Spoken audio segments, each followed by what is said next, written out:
एक प्रेरक कहानी। एक गुरु और शिष्य जंगल से होते हुए अपने गांव जा रहे होते हैं। अंधेरा काफी हो चुका था। शिष्य ने अपने गुरु से कहा कि गुरुजी, काफी रात हो चुकी है। अगर आप कहें तो आज की रात यहीं आसपास के किसी गांव में गुजार लिया जाए। गुरुजी ने अपना सिर हिलाया और वो आसपास के गांव में एक छोटे से घर के पास जाकर रुक गए। अब जैसे ही वहां गए तो गुरुजी के शिष्य ने दरवाजा ठकठकाया। उस घर से एक गरीब आदमी बाहर आया। तो गुरुजी ने बोला, हम अपने गांव जा रहे थे, लेकिन काफी रात होने की वजह से हमने इसी गांव में रुकने को सोचा।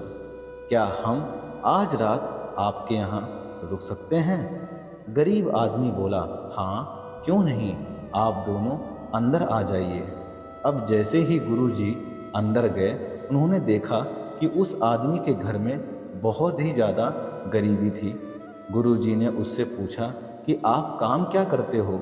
वह गरीब आदमी बोला कि मेरे पास बहुत सारी ज़मीन है। तो गुरुजी ने बोला, अगर तुम्हारे पास बहुत सारी ज़मीन है तो इस तरह से क्यों रह रहे हो? वह आदमी बोला, यह किसी काम की नहीं है।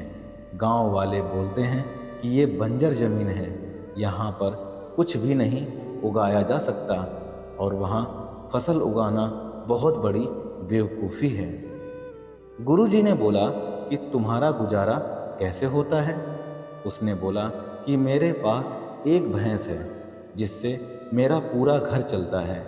ये सुनने के बाद गुरुजी सो जाते हैं और रात में जब सब लोग सो रहे होते हैं तब गुरुजी अपने शिष्य को उठाते हैं और उस गरीब आदमी की भैंस लेकर अपने गांव चले जाते हैं। शिष्य अपने गुरु से पूछता है कि गुरुजी, कहीं आप ये गलत तो नहीं कर रहे हैं? उस आदमी जो कि बहुत गरीब है कि रोजी रोटी इसी भैंस की वजह से चलती है। तो गुरुजी अपने शिष्य की तरफ देखते हैं और मुस्कुराते हुए आगे बढ़ जाते हैं। उस बात को तकरीबन 10 साल गुजर जाते हैं और जो गुरु का शिष्य था वह बहुत बड़ा गुरु बन चुका था। तो एक दिन उन्हें उस गरीब आदमी की याद आती है कि मेरे गुरु ने उस आदमी के साथ अच्छा नहीं किया था। मुझे एक बार चलकर देखना चाहिए कि वह आदमी अब किस परिस्थिति में है।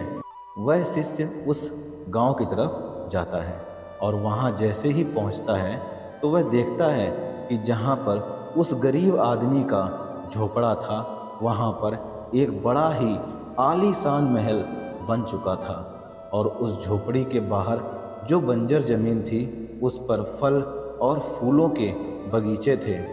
तभी उधर से उस घर का मालिक आता है। शिष्य उसे पहचान लेता है और उस आदमी को बोलता है, तुमने मुझे पहचाना? मैं अपने गुरुजी के साथ तुम्हारे घर पर आया था। हमने एक रात के लिए आपके यहाँ रुके भी थे। वह आदमी उसे पहचान लेता है और बोलता है कि उस रात में आप कहाँ चले गए थे? और उस रात के बाद ही मेरी भैंस भी कहीं चली गई थी।